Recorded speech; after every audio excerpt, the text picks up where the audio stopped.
Realistic colour pencil portrait বানাতে চাও? তাহলে এই ভিডিওটা সম্পূর্ণ দেখো। হেই কিউটিস, আমি বৃষ্টি চলে এসেছি একটা নতুন ভিডিও নিয়ে। আজ তোমাদের শেখাবো কিভাবে কালার পেন্সিল দিয়ে স্টেপ বাই স্টেপ যে কোনো ছবি ড্র করতে হয়। প্রথমেই আজ তোমাদের শেখাবো যে কোনো ছবিকে সেম টু সেম ড্র করার টেকনিক। তোমরা যারা ড্রয়িং পারো না তারাও কিন্তু খুব সহজেই গ্রিড পদ্ধতির সাহায্যে যে কোনো ছবি এঁকে ফেলতে পারবে। প্রথমেই প্লে স্টোর থেকে একটা গ্রিড মেকিং অ্যাপ ডাউনলোড করে নিতে হবে। তারপর সিলেক্ট করা ছবিটা গ্রিড মেকিং অ্যাপে দিয়ে গ্রিড তৈরি করে ফেলতে হবে। এখানে কিন্তু অটোমেটিক তোমরা গ্রিড তৈরি করে ফেলতে পারবে। যদি এ ব্যাপারে বিস্তারিত ভিডিও দেখতে চাও তাহলে অবশ্যই কমেন্ট সেকশনে জানাতে পারো। এখানে আমি A4 পেজ ইউজ করছি, যার জন্য আমি প্রতিটা ঘরের সাইজ 1.5 সেন্টিমিটার করে রেখেছি আর 4 সাইডে 1 সেন্টিমিটার করে গ্যাপ ছেড়েছি, যেটা আমার ফ্রেম করার সময় কাজে দেবে। তোমরা চাইলে গ্যাপ নাও ছাড়তে পারো। এরপর প্রতিটা পয়েন্ট কিন্তু খুব সূক্ষ্মভাবে দৈর্ঘ্য প্রস্থ অনুসারে একই মাপে নিয়ে নিতে হবে। একটা পয়েন্টও মিস করা যাবে না, তাহলে কিন্তু ছবিটা অন্যরকম হয়ে যেতে পারে। তারপর ধীরে ধীরে প্রতিটা পয়েন্ট সমান সরল রেখায় জুড়ে দিতে হবে। লক্ষ্য রাখতে হবে একটা পয়েন্ট যেন অন্য পয়েন্টে না চলে যায়। ছবিটা খুব ভালো করে অবজার্ভ করে নিয়ে যে কোনো একটা পয়েন্ট থেকে কিন্তু ড্র করা স্টার্ট করতে হবে। সম্পূর্ণ ছবিটা দেখে দেখে অবজার্ভ করতে হবে আর ড্র করতে হবে। এইভাবে ড্র করতে থাকলে কিন্তু ছবিটা সেম টু সেম হতে বাধ্য। এরপর শুরু করে দিতে হবে কালারিং প্রসেস। এখানে আমি কালার করার জন্য ইউজ করছি ফেভার ক্যাস্টেলের কালার পেন্সিল। তোমরা চাইলে অন্য যে কোনো ব্র্যান্ডের পেন্সিল কিন্তু ইউজ করতে পারো। প্রথমেই আমি আইব্রোটা কমপ্লিট করে নেব। তার জন্য আমি এখানে ব্রাউন অ্যান্ড ব্ল্যাক দিয়ে কিন্তু একটা শেড করে নিয়ে তারপরে ধীরে ধীরে আইব্রোগুলো ক্রিয়েট করে নিচ্ছি। খুব সূক্ষ্মভাবে কিন্তু এগুলোকে ধরে ধরে এরপরেই কিন্তু আমি চোখটা তৈরি করা শুরু করে দিয়েছি। প্রথমেই আমি চোখের নিচটা একটু কালার করে নিচ্ছি, যেরকম রেফারেন্সে আছে সেই অনুযায়ী কিন্তু আমি ড্রয়িংটা কমপ্লিট করার চেষ্টা করছি। এখানে পিঙ্ক কালার, তার সাথে হালকা অরেঞ্জ, ডার্ক অরেঞ্জ আর তার সাথে ব্রাউন কালার মিক্স করে কিন্তু আমি স্কিন কালার ক্রিয়েট করে পুরো চোখের উপর নিচ সাইডটা সম্পূর্ণটা কমপ্লিট করে নিয়েছি। আর মনিটায় ব্রাউন অ্যান্ড ব্ল্যাক ইউজ করে কমপ্লিট করে নিয়েছি। মিডিলে একটু হোয়াইট এরিয়া ছেড়েছি যাতে সেটা হাইলাইটের জন্য কাজে লাগে।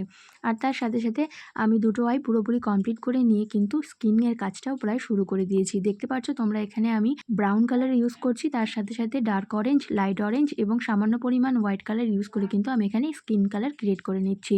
তোমরা কিন্তু চাইলে যদি বড় বক্সের কালার ইউজ করো তাহলে কিন্তু তোমরা সেই বড় বক্সের কালারে তোমরা স্কিন কালার আলাদা করেই পেয়ে যাবে। সেখান থেকে কিন্তু তোমরা স্কিন কালার যে কোনোভাবেই ক্রিয়েট করে নিতে পারবে। আমি স্কিন কালারের সাথে আরেকটু সুন্দর লাইট এফেক্ট দেওয়ার জন্য কিন্তু পিঙ্ক কালারও ইউজ করছি। ধীরে ধীরে নোজটা কালার করার জন্য কিন্তু আমি একই ফরম্যাটে কালারগুলো কিন্তু খুবই লাইট প্রসেসের সাথে আমি এখানে ব্লেন্ড করার চেষ্টা করছি।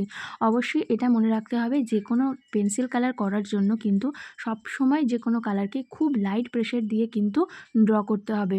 যদি ডার্ক প্রেশারে ড্র করো তাহলে কিন্তু পরবর্তী যে কালারটা তোমরা দিতে চাইছো সেই কালারটা কিন্তু ঠিকঠাকভাবে বসতে চাইবে না। ছবিটা কিন্তু একটু পুরো অন্যরকম হয়ে যাবে, যেটা খুবই সুন্দর দেখতে লাগবে না।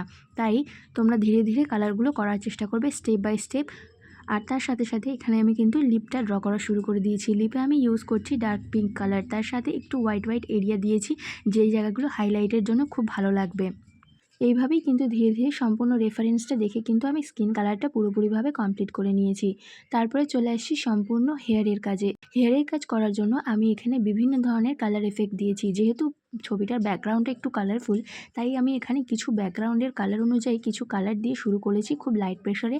তার উপরে ডার্ক করে আমি কিন্তু ব্ল্যাক দিয়ে পুরো হেয়ারটা ধীরে ধীরে কমপ্লিট করে নিয়েছি। খুবই সুন্দর করে কিন্তু তোমরা ধীরে ধীরে লাইট প্রেশারের সাথে সমস্ত কালারগুলো অ্যাপ্লাই করবে এবং সেইভাবেই কিন্তু হেয়ারটাকে ক্রিয়েট করে নিতে হবে।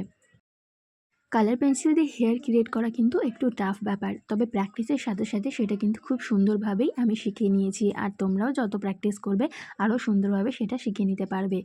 আগে আমি গ্রাফাইট দিয়ে বেশি কাজ করতাম, এখন পেন্সিল কালার করে করে যেন আলাদা একটা ভালোবাসাই তৈরি হয়ে গেছে। এই ছবিটা অনেকদিন আগে থেকেই করার একটা শখ ছিল, তাই শেষ পর্যন্ত কোনো কিছু না ভেবে ছবিটা কমপ্লিট করার জন্য বসেই পড়েছি। আর এই ছবিটা পুরোপুরি কমপ্লিট করতে তো অনেকটাই এফর্ট লেগেছে, কিন্তু যতটা এফর্ট লেগেছে আশা করি ছবিটা ততটাই সুন্দর হতে চলেছে। ধীরে ধীরে দেখো মাথার মুকুটটার উপর দিয়ে কিছু ফুলের কাজ রয়েছে, সেই ফুলের কাজগুলো করার জন্য কিন্তু বিভিন্ন ধরনের কালার মিক্সিং করা আছে। আর পেন্সিল কালার বা যে কোনো ধরনের কালারে যত কালারফুল তোমরা করতে পারবে ছবিটা কিন্তু ততটাই সুন্দর হবে। সেই অনুযায়ী আমি কিন্তু প্রত্যেকটা কালার রেফারেন্স অনুযায়ী ফলো করে করে কিন্তু কমপ্লিট করার চেষ্টা করে নিচ্ছি। অবশ্যই লাইট প্রসেসের সাথে কিন্তু আমি এগুলোকে ব্লেন্ড করে নিচ্ছি। এখানে কৃষ্ণের মাথার মুকুটটা যেহেতু অনেকটাই কালারফুল, তার জন্য কিন্তু এখানে বেশ কিছু কালার একসঙ্গে ইউজ করেছি, যেরকম red, dark orange, light orange, তার সাথে আমি পার্পল কালার ইউজ করেছি, ইয়েলো ইউজ করেছি, হোয়াইট কালার ইউজ করেছি, আরও বেশ কিছু কালার ইউজ করেছি, যেগুলো তোমরা একটুখানি রেফারেন্স দেখে দেখে মিলিয়ে নিতে পারো। আশা করি রেফারেন্সের সাথে ছবিটার মুকুটটা খুব সুন্দরভাবেই মেলাতে পেরেছি। এটা কিন্তু তোমাদের কাছে ছোট্ট একটা রিকোয়েস্ট, তোমাদের কেমন লাগলো অবশ্যই কমেন্ট সেকশনে জানিও। এবার দেখো ধীরে ধীরে সম্পূর্ণ মুকুটটা কমপ্লিট করার পর মাথার উপরে যে ময়ূরের পালকটা রয়েছে সেটা কালার করার জন্য কিন্তু আমি একদম ভেতরে ডিপ ব্লু, তার উপরে লাইট ব্লু, তার উপরে হালকা ব্রাউন কালার এবং তার দাঁড় বেয়ে আমি কিন্তু লাইট গ্রিন, তার উপর দিয়ে একটু ব্লু কালার দিয়ে দিয়েছি। তারপর কিন্তু ডিপ গ্রিনের সাথে আমি কিন্তু ময়ূরের পালকটা তৈরি করে নিয়েছি। এর সাথে সাথে আমি একটু পার্পল, ব্ল্যাক আর তার সাথে একটু ডার্ক ব্লু কালার ইউজ করেছি, যাতে লাইটের এফেক্টটা খুব সুন্দরভাবে ময়ূরের পালকের ওপর ফুটিয়ে তুলতে পারি। এরপরে আমি নিচের সাইডের কাজটা কমপ্লিট করার জন্য কালার পেন্সিল দিয়ে আবার স্কিন কালার ক্রিয়েট করা শুরু করে দিয়েছি। স্কিন কালার তৈরি করতে করতে কিন্তু আমি ড্রেসের কাজটাও কমপ্লিট করে ফেলেছি। ড্রেসে আমি ইউজ করেছি রেড আর তার সাথে ইউজ করেছি লাইট একটা গোল্ডেন কালার, যেটা আমার এই কালার প্লেটে ছিল। তোমরা চাইলে কিন্তু আর একটু লাইট কালারও ইউজ করতে পারো। তারপর ধীরে ধীরে বিভিন্ন কালার মিক্সিং করে রেফারেন্স অনুযায়ী আমি কিন্তু ব্যাকগ্রাউন্ডটাও ক্রিয়েট করে নিয়েছি। বিভিন্ন জায়গায় হাইলাইট ক্রিয়েট করেছি, যেগুলো হচ্ছে ইলেকট্রিক ইরেজারের সাহায্যে করেছি। তোমরা চাইলে নর্মাল ইরেজার দিয়েও কিন্তু হাইলাইট ক্রিয়েট করতে পারো। শেষ পর্যন্ত সম্পূর্ণ ছবিটা খুব ভালোভাবে ডিটেলিং করে নিয়েছি। আর তারপর দেখো ফাইনাল রেজাল্ট এটা চলে এসছে। ফাইনাল রেজাল্ট কিন্তু আমার খুবই পছন্দ হয়েছে। তোমাদের কেমন লাগলো অবশ্যই কমেন্ট সেকশনে জানিও। যদি এরকমই ড্রয়িং সম্পর্কিত আরও ইনফরমেটিভ ভিডিও দেখতে চাও তাহলে অবশ্যই আমার চ্যানেলটাকে ফলো অ্যান্ড সাবস্ক্রাইব করে দিও। যদি কৃষ্ণকে ভালোবেসে থাকো অবশ্যই কমেন্ট সেকশনে লিখে যেও রাধে রাধে। দেখা হবে পরবর্তী কোনো ভিডিওতে। সুস্থ থেকো, বাই।